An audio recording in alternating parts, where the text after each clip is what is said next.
bonjour à tous, je me présente rapidement, je suis Benoît Viau, donc responsable des systèmes d'information décisionnelle du département de la Gironde. Et j'interviens dans le cadre de la quotidienne de DigDash pour pouvoir vous présenter, vous faire un petit retour sur ce qu'on a mis en place sur le suivi des connexions nécessaires dans le cadre du confinement qu'on subit tous. Donc juste en introduction et en rappel, je voulais juste repréciser un petit peu comment le confinement, quelle action ça avait eu au sein du département. Et je pense que, comme chez beaucoup, on ne doit pas être les seuls à avoir connu les problématiques que je vais exposer. Donc juste redéfinir et resituer un petit peu la situation du télétravail et de l'accès à distance au département de la Gironde avant le confinement. On avait une notion de télétravail au département qui n'était pas du télétravail, mais du travail bilocalisé et qui n'était pas du télétravail à domicile, mais sur des sites du département ou sur des tiers-lieux, donc soit avec un accès direct au réseau informatique en étant sur les sites du département, soit dans des tiers-lieux avec un accès VPN. Et c'était uniquement sur certains métiers éligibles qui représentaient environ 50% des agents, à peu près 2800 personnes qui pouvaient être amenées à faire une demande de télétravail. Et en 2019, on était un peu plus de 15% des agents éligibles qui représentaient un peu plus de 500 personnes.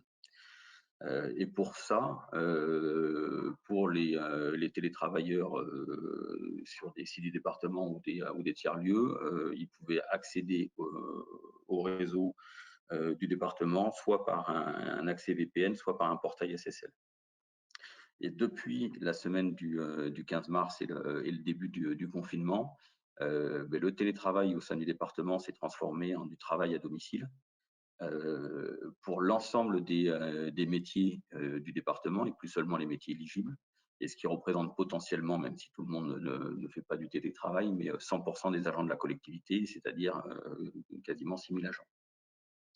Donc il a fallu, pour ceci, on est passé d'une situation où on avait des sites qui permettait, proposer site ou tiers-lieu aux agents de pouvoir accéder au réseau, à l'ensemble des agents sur le territoire girondin, avec une augmentation très importante des accès et des services. Donc, ça a nécessité la mise en place de nouveaux process et d'outils de communication. Donc, on a dû, dans le cadre du PRA, doubler toute l'infrastructure pour offrir une architecture et garantir la continuité de service des missions du département, avec une infra dédiée aux agents identifiés sur des missions incontournables du département, comme tout ce qui est aide aux personnes âgées, aux personnes handicapées, aux enfants, donc tout ce qui est le domaine social. Les collèges pour tout ce qui est support à la mise en place de la continuité pédagogique, tous les métiers support, les finances, la RH et la DSI. Voilà, garantir en fait que toutes ces populations-là, sur ces missions incontournables, pouvaient continuer à travailler en étant à domicile et en étant plus connectés directement comme ils l'étaient quand ils étaient au bureau.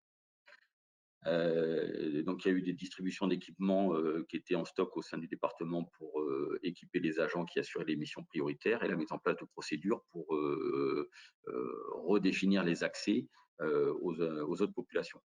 On a aussi étendu tous les outils de communication et d'échange existants, comme les outils de visioconférence qu'on avait déjà en interne mais qui n'étaient pas ou peu utilisés, enfin différemment, et la mise en place d'une plateforme collaborative Teams pour le travail en équipe et la messagerie. Et donc tout ça, ça a permis la mise en place et les échanges entre les services et entre les différents métiers, que ce soit des échanges audio-vidéo, des partages d'écran, des tableaux blancs de fichiers, de prise en main en distance, et l'accompagnement des usages et la résolution d'incidents qu'il fallait maintenir pour pouvoir permettre à tout le monde de se connecter sans souci par le centre de support informatique du département depuis leur domicile en mettant en place des softphones et la gestion des tickets à distance. Donc tout ça nous a amené à mettre en place des indicateurs pour mesurer et vérifier que les agents continuaient à bénéficier d'un accès aux applications métiers nécessaires à leur mission.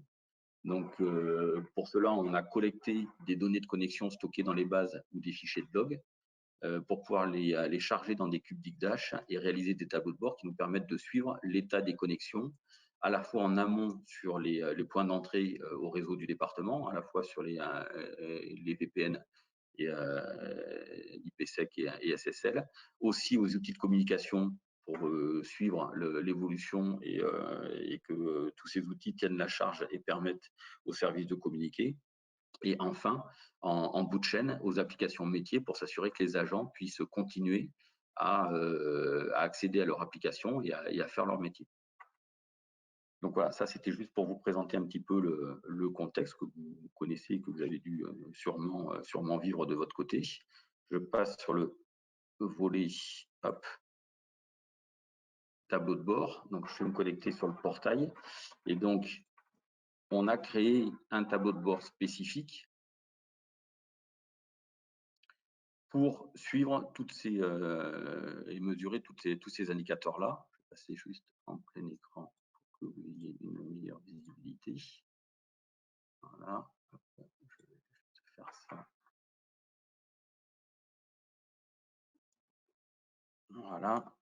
Et donc ici, on a sur notre tableau de bord, voilà, ici, un tableau de bord spécifique sur le suivi des connexions qui nous permet d'avoir une visibilité sur à la fois nos portails d'UNEPILA, qui sont les portails VPN SSL qui permettent aux agents sans poste du département de pouvoir se connecter, au VPN IPsec qui permet en fait aux agents qui sont dotés d'un poste du département de pouvoir accéder au LAN et d'être comme quand ils sont au bureau, aux outils de conférence de visio, donc iConf et Team, et aux applications métiers. Donc en fait, ce qui nous permet ici de pouvoir avoir un suivi et une visibilité sur les connexions simultanées à la fois donc sur les deux portails, donc Pila qui existait, qui était le portail par défaut, qui permettait donc aux agents de pouvoir se connecter à distance, et d'une qui a été une redondance de Pila pour les agents identifiés sur les missions incontournables. Donc, ce qui nous permet de voir que sur une période, donc on va pouvoir faire une analyse assez poussée sur une période, donc sur toute l'année 2020, depuis la mise en place du confinement, on va pouvoir rentrer à l'intérieur du calendrier pour voir une répartition par jour, de voir que avant le 13 mars et le tout début du confinement, on avait une activité qui était celle-ci sur le début du mois de mars, et que depuis la mise en place du confinement, on a eu une accélération des usages et des connexions simultanées sur le portail Pila, avec la possibilité après de pouvoir rentrer à l'intérieur et de voir le trafic horaire avec le nombre de connexions simultanées et le nombre de sessions ouvertes. Donc à chaque fois, on a ici un indicateur qui nous résume le nombre de connexions maximum qu'il y a eu sur la tranche horaire, enfin sur la journée, le nombre de sessions max. Et si on revient en arrière, on va l'avoir sur toute la période, donc à la fois du mois de mars. Et ici, si je prends plusieurs mois, je vais avoir la continuité du début jusqu'à aujourd'hui. Pareil sur la partie VPN,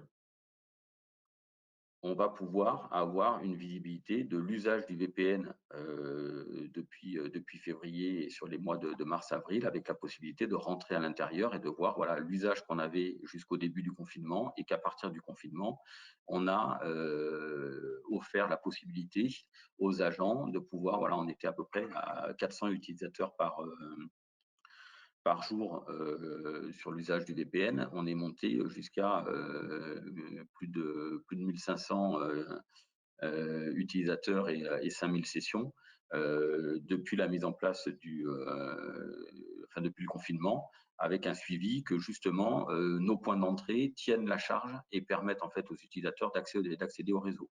Donc voilà, ce qui nous permet de suivre quotidiennement et de pouvoir rentrer aussi sur une vision temporelle des informations, mais aussi sur une vision organisationnelle, où on a la possibilité de pouvoir voir quelles sont les directions générales adjointes qui utilisent et qui se connectent au VPN.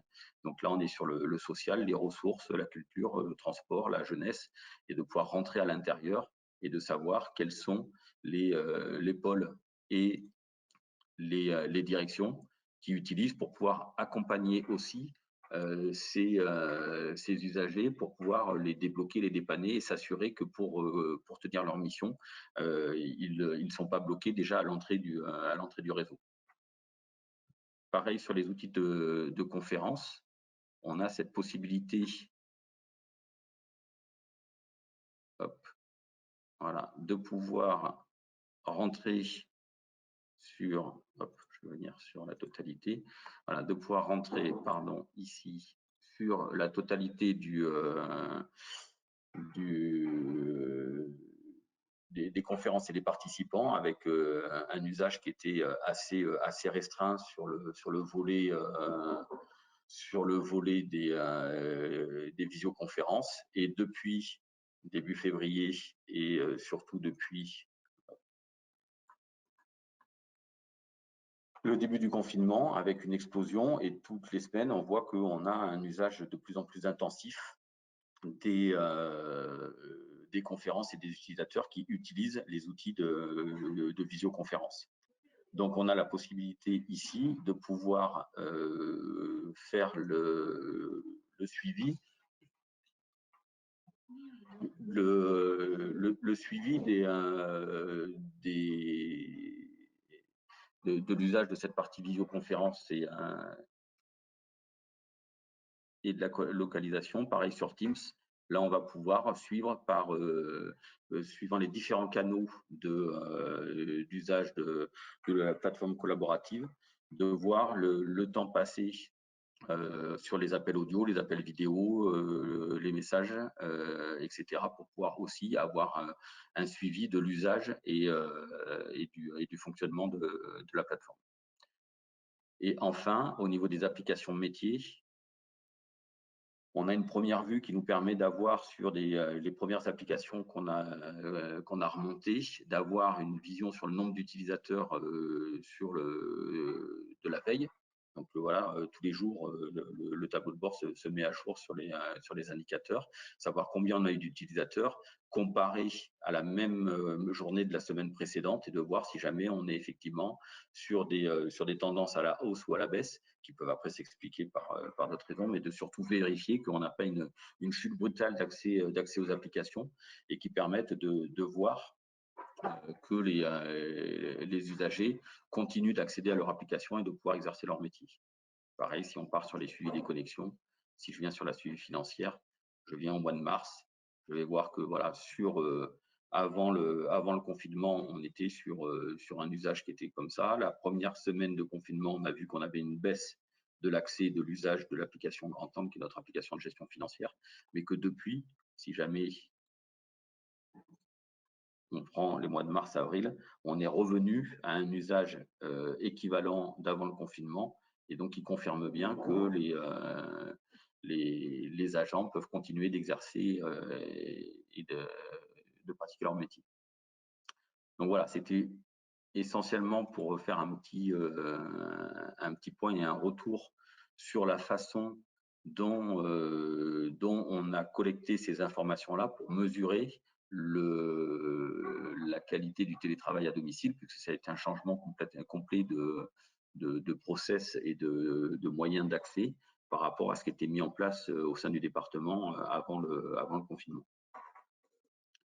Voilà, j'espère que c'était assez clair. Je ne sais pas s'il y a des questions.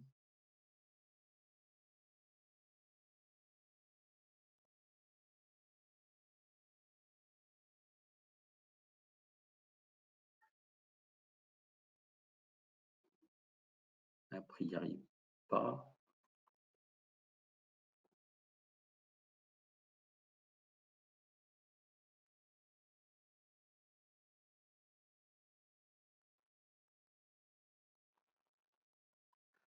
si vous avez besoin qu'on revienne sur tel ou tel point du tableau de bord ou la façon dont on a construit ces différents diagrammes et ces différents sujets.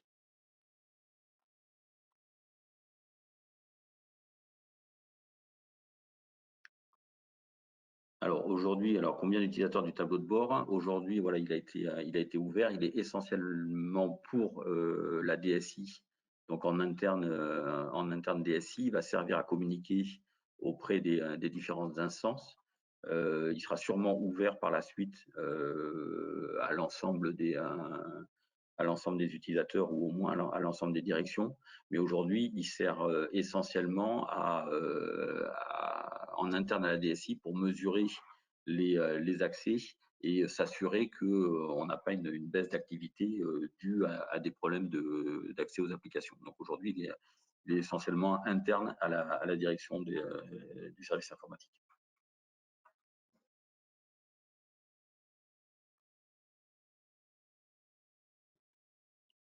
Alors, j'ai une autre question, mais je ne la vois pas bien. Je vais essayer d'agrandir ça.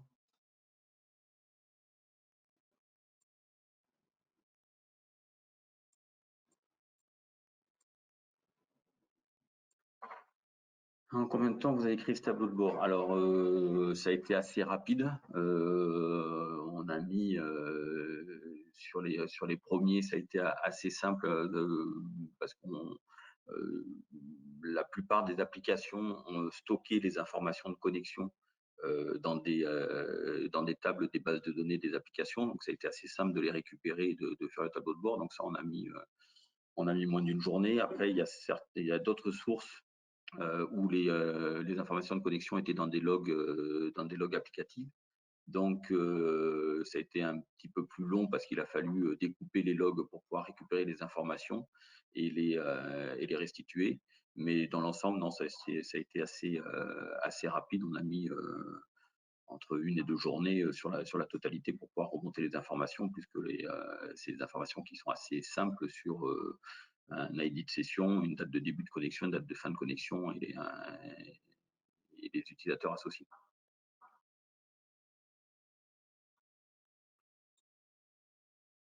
Alors, hop, j'essaie de voir.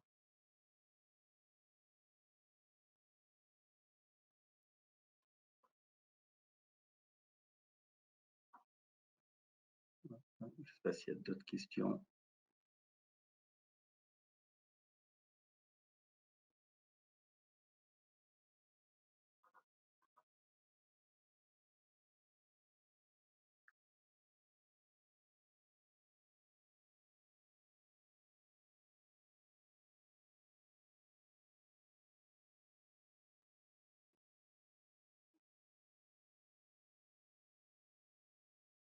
Alors, ces indicateurs, vous les suivez avant le confinement ou vous créez ces tableaux de bord pour le confinement? Alors aujourd'hui, non, c'est pas des indicateurs, c'est des indicateurs qu'on voulait et qu'on devait suivre, mais sur lesquels on n'avait jamais pris vraiment le temps de réfléchir à la construction et à la collecte de ces données-là. Et c'est vrai que le confinement nous a un petit peu imposé de le faire pour pouvoir justement avoir une visibilité beaucoup plus forte. Donc aujourd'hui, c'est vraiment le confinement qui a changé un petit peu les priorités, mais c'est surtout quelque chose qui va servir après le confinement. C'est-à-dire c'est quelque chose qu'on va suivre et qu'on va enrichir pour après, pour avoir un suivi de l'usage de nos applications et des points d'entrée, des outils de visioconférence ou d'échange, puisque de toute façon, je pense que les règles risquent de changer après lors du déconfinement et qu'on aura toujours besoin, je pense que les règles de télétravail vont sûrement évoluer et que la notion de travail bilocalisé, comme c'était le cas jusqu'à présent, va changer. Et donc, on aura besoin d'avoir un suivi sur ces indicateurs-là beaucoup plus long que juste sur cette période de confinement. Mais effectivement, le point de départ, ça a été le confinement qui nous l'a un petit peu imposé. Comment sont récupérés les logs? Alors, ça dépend encore une fois. Tout ce qui est stocké en base de données, c'est de la collecte automatique, puisque c'est une requête qui pointe sur les tables et qui récupère les données. Sur les logs, ça dépend si on a une API qui nous permet de les récupérer automatiquement ou aujourd'hui, dans un premier temps, on a quelques logs qui sont collectés manuellement parce que c'est juste des exports de fichiers ou des interfaces web des applications. Mais on va mettre en place des automatismes pour pouvoir récupérer ces informations automatiquement, soit par des API, soit par des flux de données qui vont nous permettre de récupérer les fichiers et de les traiter pour pouvoir charger des informations dans les cubes. Donc aujourd'hui, on a un mixte, on a 80% des données automatiques et 20% des données pour le moment manuelles, et on est en train d'automatiser tout ça.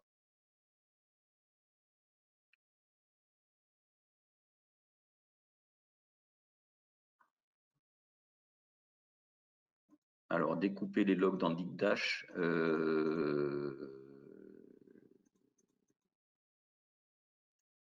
non, on a reconstruit. Enfin, oui, pardon. Alors, oui et non, c'est-à-dire qu'il y a, il y a certains fichiers de log qu'on a effectivement découpés à l'aide des scripts enfin pas découpés, mais au moins manipulés pour retravailler un petit peu les dates et les choses qui n'étaient pas forcément prévues pour faire de la restitution dans Digdash. Donc, on a utilisé des scripts, des fichiers proposés nativement par Digdash. Après, il y en a d'autres qu'on a travaillé en amont avec l'ETL pour pouvoir reconstruire des historiques de connexion. Donc, ça dépend vraiment. On a travaillé vraiment au cas par cas. Mais quand c'est des tables, de base de données, ça a été beaucoup plus simple parce que voilà, la manipulation par une requête SQL est plus facile et plus évidente. On a des logs HTTP, oui, sur le SIG notamment, où on récupère les traces dans les logs HTTP et qu'on a, pareil, isolés pour pouvoir récupérer uniquement les informations qui nous intéressaient sur le volet connexion et déconnexion.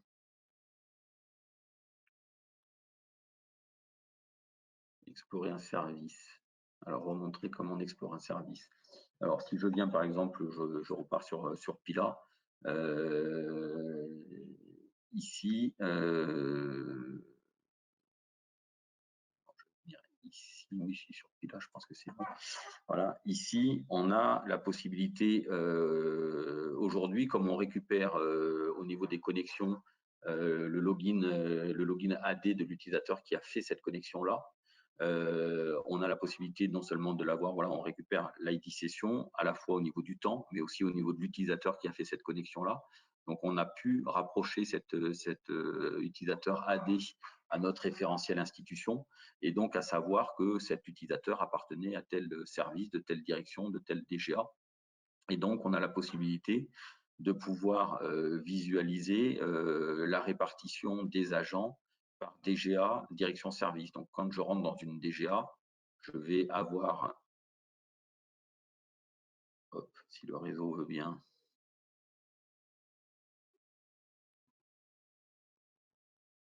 voilà, je vais avoir la répartition. Donc, voilà, on a fait le choix de faire un histogramme décroissant avec le nombre d'utilisateurs par pôle, et après par direction, et après dans la direction par utilisateur. Donc, on a soit cette capacité à pouvoir avoir une vision globale de comment sont répartis les utilisateurs qui utilisent un service, que ce soit le portail SSL, le VPN, les outils de conférence ou les applications de métier, soit de pouvoir dire, mais moi ce qui m'intéresse, c'est uniquement une DGA ou une direction ou un service, et de pouvoir dire, mais voilà, au niveau de ce service-là, je vais pouvoir connaître la répartition des utilisateurs et des directions sur la période souhaitée. Donc après, je vais pouvoir sur l'ensemble, pouvoir m'intéresser uniquement sur les connexions du mois de mars, du mois d'avril ou d'une période plus précise, et de savoir si je reviens sur le suivi des connexions et que je viens sur le mois d'avril et que je viens sur le 6 avril au niveau de la DGA, je vais savoir combien j'ai eu de personnes et de connexions réparties dans les différents services de ma direction, de ma DGA.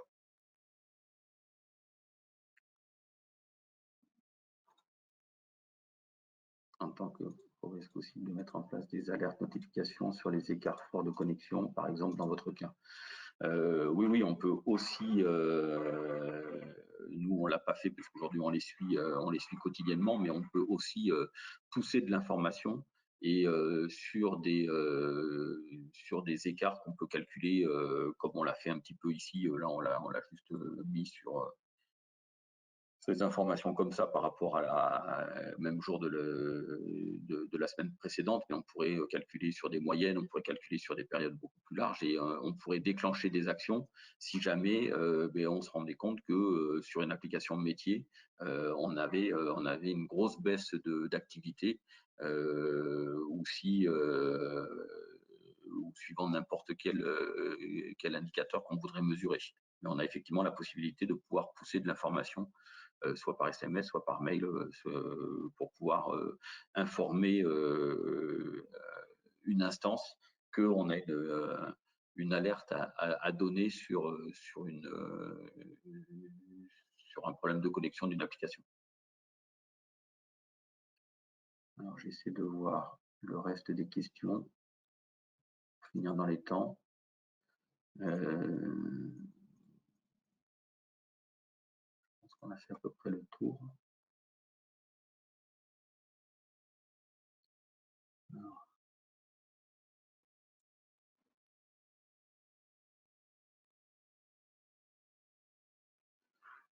donc voilà, je pense qu'on a fait le tour des questions. On va attendre encore quelques secondes pour voir s'il y a d'autres questions qui arrivent. Oui. Non.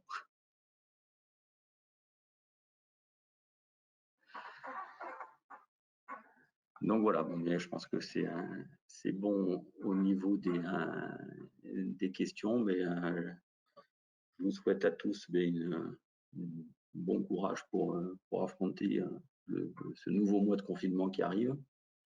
Je vous dis à bientôt donc pour les prochaines quotidiennes qui vont arriver donc dès demain. Moi, je vous retrouve la semaine prochaine pour une nouvelle présentation de ce qu'on a travaillé autour des données de l'INSEE et des impôts. Donc, ça sera un autre sujet et d'autres tableaux de bord. Et puis, je vous souhaite une bonne journée à tous. Merci, à bientôt.